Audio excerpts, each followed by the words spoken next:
മാംഗല്യം. രചനാവതരണം നന്ദു കൃഷ്ണ. കട്ടിൽ കണ്ടാൽ അപ്പോ ഉറങ്ങും എന്ന രീതിയിൽ ഹരി മുറിയിലേക്ക് പോകാൻ തുടങ്ങിയതും അവൾ ഓടിപ്പോയി അവന്റെ ഷട്ടിൽ പിടിച്ചു നിർത്തി. എന്താടി? പെട്ടെന്നുള്ള പിടുത്തം ആയതുകൊണ്ട് പിന്നിലേക്കാഞ്ഞവൻ ഭയന്നുപോയി. എന്താടി, നീ ആളെ നിലത്ത് വലിച്ചിടുവോ? ഒച്ചയെടുത്തതും പെണ്ണ് ഷട്ടിൽ നിന്നും പിടിവിടാതെ തന്നെ മുഖം കുനിച്ചു നിന്നു. പെണ്ണെ, ഒന്നാമത് വയറ് നിറഞ്ഞിരുന്ന് ഉറക്കം വന്നിട്ട് വയ്യ. അതിനിടയിൽ നീ ഇങ്ങനെ ഓരോ കോപ്രായം കാണിച്ച് വായിൽ വരുന്ന എന്താന്ന് വെച്ചാൽ വിളിച്ചു പറഞ്ഞു കളയും ഞാൻ. അവസാനം ഞാൻ വഴക്ക് പറഞ്ഞു എന്ന് പറഞ്ഞിട്ട് അങ്ങനെ മോങ്ങാൻ കൂടി നീ തുടങ്ങിയാലുണ്ടല്ലോ. അവന്റെ വാക്കുകളൊക്കെ ഒരു തരത്തിലല്ലെങ്കിൽ മറ്റൊരു തരത്തിൽ പറഞ്ഞാൽ വല്ലാത്തൊരു അഹംഭാവവും ഭീഷണിയും തന്നെയായിരുന്നു. പക്ഷെ എന്തൊക്കെ താൻ പറഞ്ഞിട്ടും പെണ്ണ് തന്റെ മുഖത്ത് നോക്കി നിൽക്കുന്നതല്ലാതെ മറുപടി പറയുന്നില്ല എന്ന് കണ്ടതും ഹരിക്ക് ചെറുതല്ലാത്തൊരു ദേഷ്യം മണിക്കുട്ടിയോട് തോന്നിത്തുടങ്ങി.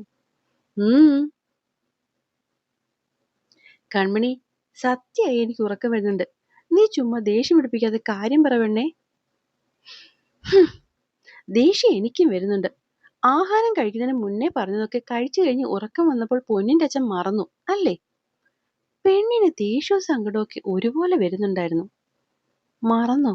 എന്തു മറന്നെന്ന് അവളോട് ചോദിച്ചു തുടങ്ങിയപ്പോൾ ദേഷ്യപ്പെട്ടായിരുന്നെങ്കിലും അവസാനം എത്തിയപ്പോൾ എന്തോ ഒന്ന് ഓർത്തപോലെ അവൻ അവളെ നോക്കിയൊന്ന് ചിരിച്ചു. സോറി, ഈ പേടിച്ചു തൂറിയെ അച്ഛന്റെ മുറിയിൽ കൊണ്ട് കിടത്താം എന്ന് ഞാൻ പറഞ്ഞായിരുന്നു അല്ലേ? വേളക്ക് ചിരിച്ചുപോയി അവൻ. അതിന് മറുപടിയായി കിട്ടിയത് ദഹിപ്പിച്ചുകൊണ്ടുള്ളൊരു നോട്ടം തന്നെയായിരുന്നു. സോറി ഡി, ഉറക്കം വന്നപ്പോൾ മറന്നുപോയതാ, നീ വാ. പറഞ്ഞുകൊണ്ട് അവൻ മുന്നിൽ നിന്നതും ഷട്ടിലെ പിടിവിടാതെ അവളും പിന്നാലെ തന്നെ ചെന്നു. അവിടെ റൂമിന്റെ വാതിൽക്കൽ തുറക്കാൻ കഴിഞ്ഞതും അത് മലർക്കിനെ അങ്ങനെ തുറന്നു വന്നു. ആഹാ, അച്ഛ ഡോർ ചാരിയിട്ടിരുന്ന മാത്രമേ ഉള്ളല്ലോ. ഒരു പക്ഷെ നിനക്ക് വേണ്ടിയാവും. പറഞ്ഞുകൊണ്ട് അകത്തേക്ക് കയറിയവൻ ടേബിൾ ലാമ്പിന്റെ വെളിച്ചത്തിൽ അച്ഛൻ സ്വസ്ഥമായി കിടന്നുറങ്ങുന്ന കണ്ട് ഒന്ന് പുഞ്ചിരിച്ചു. പായതോ മടക്കി വെച്ചിരിക്കുന്നു. ഇനി നിലത്ത് കിടക്കാൻ ബുദ്ധിമുട്ടില്ലല്ലോ അല്ലേ? അവളോട് നിലത്ത് കിടക്കേണ്ട, തിരിച്ചു മുറിയിൽ കട്ടിലിൽ പോയി കിടന്നുകൂടെ എന്നുള്ളൊരു ചിന്ത വെച്ച് അവൻ ചോദിച്ചതും ഏതോ സ്വർഗം കിട്ടിയ പോലെ സന്തോഷത്തോടെ മണിക്കുട്ടി ഓടിപ്പോയി പായെടുത്ത് നിലത്തേക്ക് വിരിച്ചു.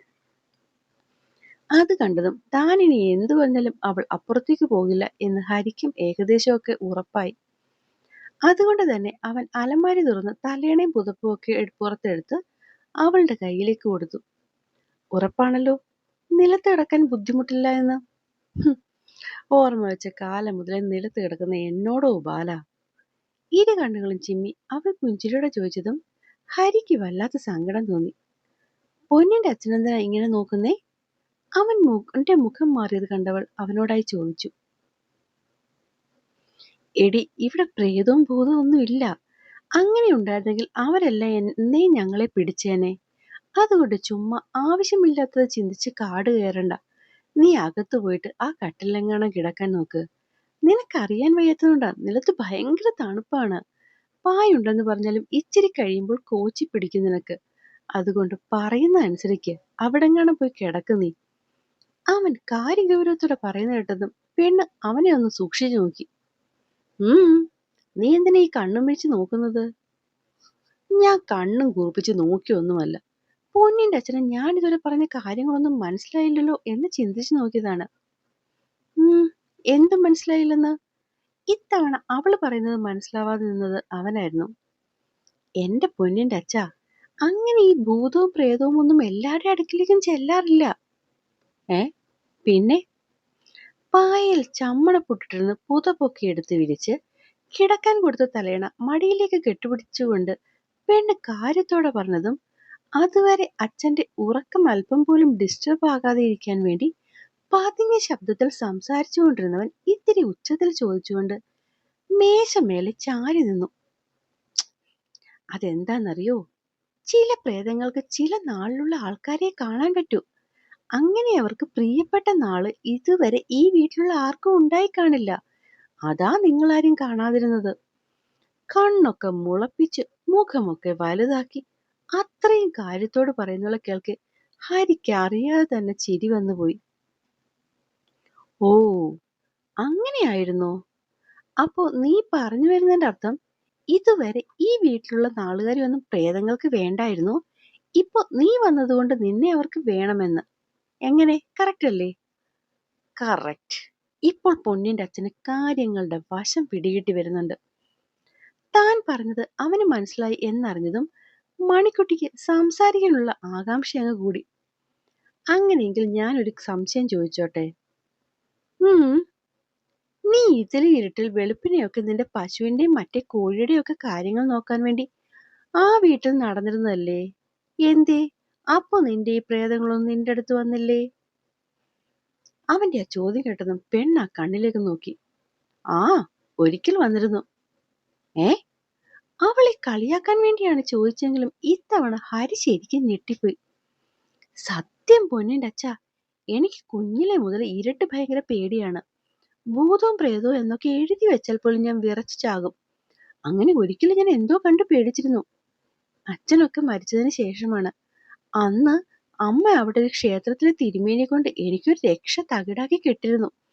ഭയങ്കര മാന്ത്രികനായ തിരുമേനിയും ഭയങ്കര ദിവ്യശക്തിയുമുള്ള തകിടായിരുന്നു അത്. പെണ്ണിന്റെ കണ്ണിലെ തിളക്കം കണ്ട് ഹരിയിൽ പിന്നെയും കൗതുകം കൂടി.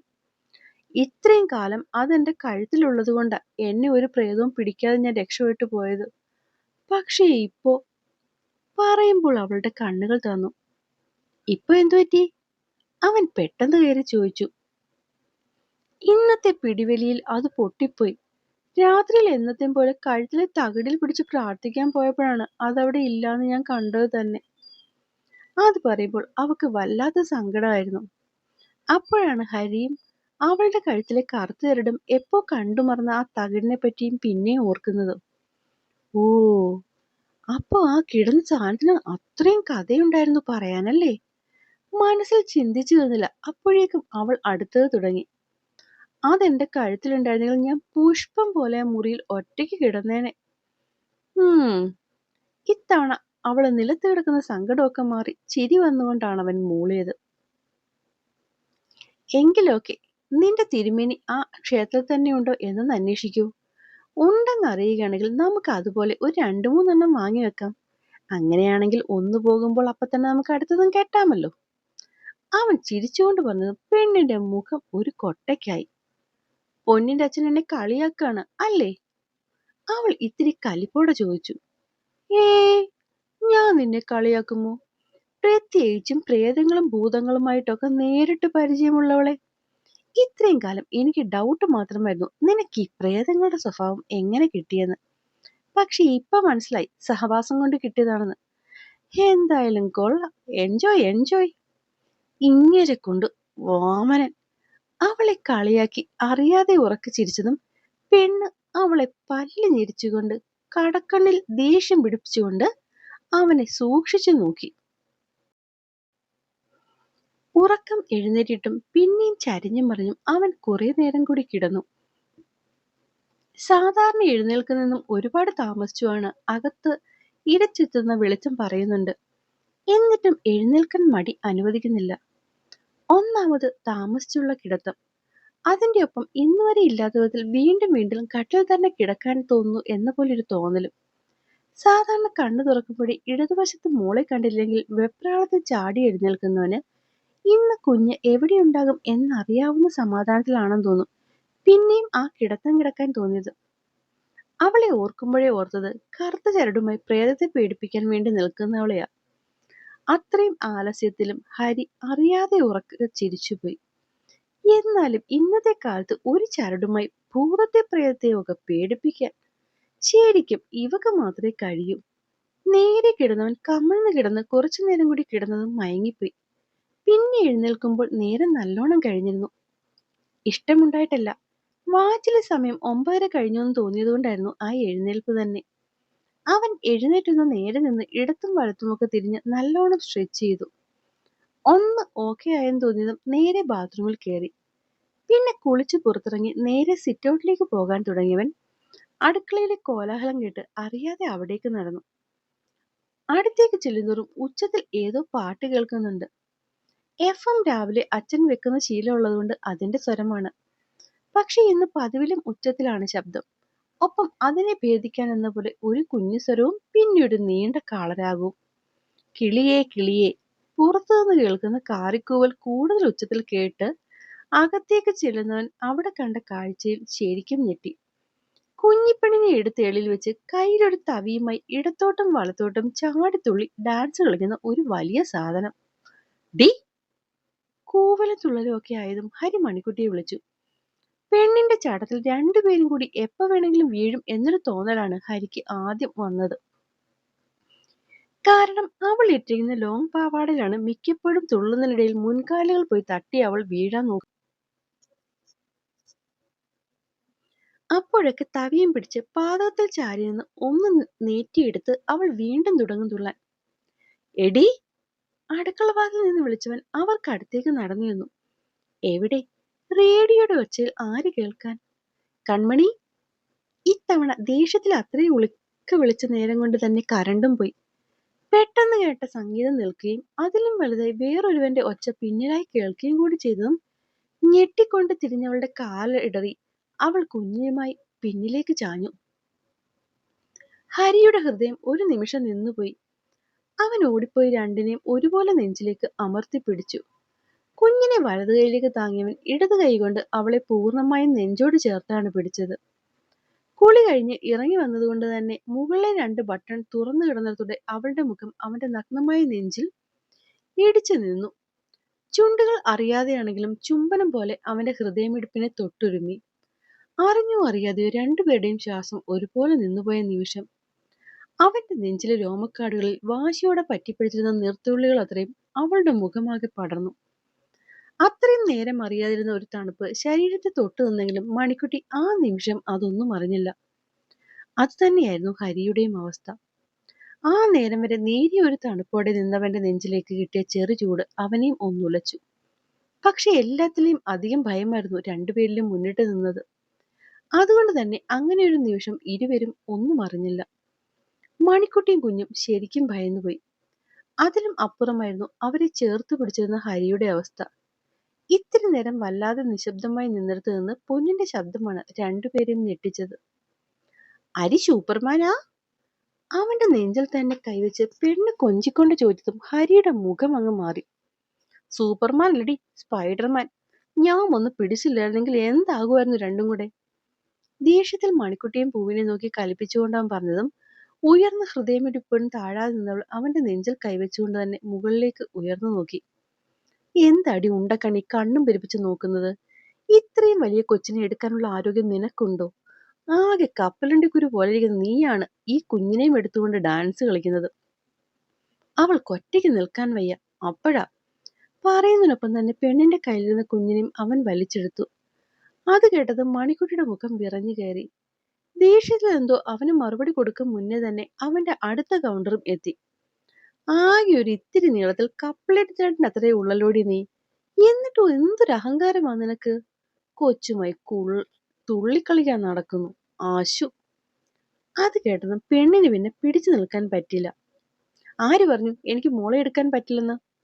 അവളെ കപ്പത്തണ്ടെന്നും കപ്പലണ്ടിക്കുരു എന്നൊക്കെ വിളിച്ചത് ഇഷ്ടപ്പെട്ടില്ലെങ്കിലും അതിലും അവൾക്ക് ദേഷ്യമുണ്ടാക്കിയത് കുഞ്ഞിനെ അവൾക്ക് എടുക്കാൻ പറ്റില്ല എന്ന് പറഞ്ഞതാണ്. പറ്റും പറ്റും, ഞാനിപ്പോൾ കണ്ടു. ഞാൻ പിടിച്ചില്ലായിരുന്നെങ്കിൽ രണ്ടും കൂടി ദാ കിടന്നനെ ചക്കളാ പിക്കളാന്ന് പറഞ്ഞ് താഴെ. എന്നിട്ട് എന്തൊരു അഹങ്കാരം നോക്കിയേ. അല്ലേലും നീ വീഴുന്നത് പോട്ടെ, എന്റെ മോള് വീണ്ടുന്നത് നീ എന്ത് ചെയ്തേനടി? ചാടി തുള്ളിക്കൊണ്ടവൻ കുഞ്ഞിനെ പൊതിഞ്ഞു പിടിക്കുന്ന കണ്ടതും അവൾക്ക് ദേഷ്യവും സങ്കടം എല്ലാം കൂടി ഒരുമിച്ച് വന്നു.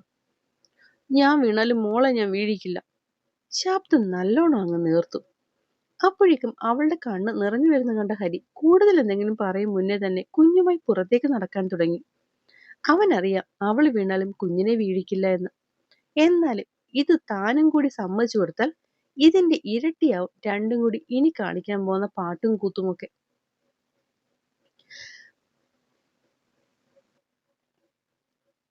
അപ്പോഴേക്കും കുഞ്ഞിക്കൈകൾ കൊണ്ട് ഹരിയുടെ 2 തോളിലും തുരെ അടി വീണിരുന്നു. പൂവേ, എന്താ ഈ കാണിക്കുന്നേ? അതുവരെ പലതും ആലോചിച്ചുകൊണ്ടിരുന്നവൻ അടി കൊണ്ട വേദനയിൽ ഞെട്ടിക്കൊണ്ട് അവളോട് ചോദിച്ചു. എന്തിനാ കണ്ണുവിനെ വക്കുപൊഞ്ഞേ? കണ്ണു പാവല്ലേ? എന്തിനാ ഹരി കണ്ണുവിനെ കഴിച്ചേ? അവനെ മാറി മാറി തല്ലി പെണ്ണ് ദേഷ്യപ്പെട്ടതും ഹരി അവളെ അങ്ങ് നിലത്തേക്ക് നിർത്തി. നീയും നിന്റെ ഒരു കണ്ണും രണ്ടും കൂടി എന്തേലുമൊക്കെ കാണിക്ക്. അവസാനം എവിടെയെങ്കിലും രണ്ടും കൂടി അലച്ചു തല്ലി വീഴുമ്പോഴാണ് എന്റെ കയ്യിൽ നിന്നും കിട്ടാൻ പോകുന്നത്. താഴെ നിന്ന് അവനെ ദേഷ്യത്തിൽ നോക്കുന്ന കുഞ്ഞിനോടും അകത്തുള്ളവരോടും ഒരുപോലെ പറഞ്ഞുകൊണ്ട് അവൻ ചാടിത്തുള്ളി പുറത്തേക്ക് പോയി. പുറത്തിറങ്ങി ടേബിളിൽ കിടക്കുന്ന പത്രം കയ്യിലെടുത്തെങ്കിലും അവനത് വായിക്കാൻ പറ്റുന്നുണ്ടായിരുന്നില്ല. എന്തോ അത്രയ്ക്കും ദേഷ്യം വരുന്നുണ്ടായിരുന്നു. ആ നേരമാണ് മൂക്കിലേക്ക് നല്ലൊരു വാസന വന്ന പോലെ തോന്നിയത്.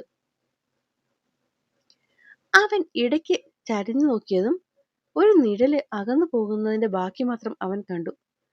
നോക്കുമ്പോൾ ആവി പറന്നു നല്ല ഏലക്കയിട്ട ചായ ടേബിളിൽ ഇരിക്കുന്നു. അതുവരെ ദേഷ്യത്തിൽ കൊടുമ്പിരി കൊണ്ടുനിന്ന മുഖം പെട്ടെന്നാണ് പുഞ്ചിരി തൂവിയത്. ആ ഒരു മന്ദഹാസത്തോടെ അവനത് ചുണ്ടിലേക്ക് മുട്ടിച്ചു. ഏലക്കയുടെയും ഇഞ്ചിയുടെയും സ്വാദ് നാവിലേക്ക് മെല്ലെ തൊട്ടതും അവന്റെ മുഖം വിടർന്നു. ഇത്തിരി കുരുത്തക്കേടാ കഴുത, എന്നാലും പെണ്ണിന്റെ ചായ, ഉഫ്, ഒരു രക്ഷയില്ല. അല്പം മുന്നേ തന്നെ കണ്ണു നിറച്ചവളുടെ ദേഷ്യപ്പെട്ട മുഖം ഓർത്തുകൊണ്ട് അവൻ ചായ മെല്ലെ മെല്ലെ ഊതി കുടിച്ചു തുടങ്ങി. അപ്പോൾ എന്നെ വായിക്കുകയും കേൾക്കുകയും ചെയ്യുന്ന എൻ്റെ കൂട്ടുകാർക്ക് കഥ ഇഷ്ടമാകുന്നുണ്ടെങ്കിൽ സപ്പോർട്ട് ചെയ്യാൻ മറക്കല്ലേ. പനിയായിരുന്നു, അതുകൊണ്ടാണ് 1-2 ദിവസം ഡിലേ ആയത്. നന്ദി.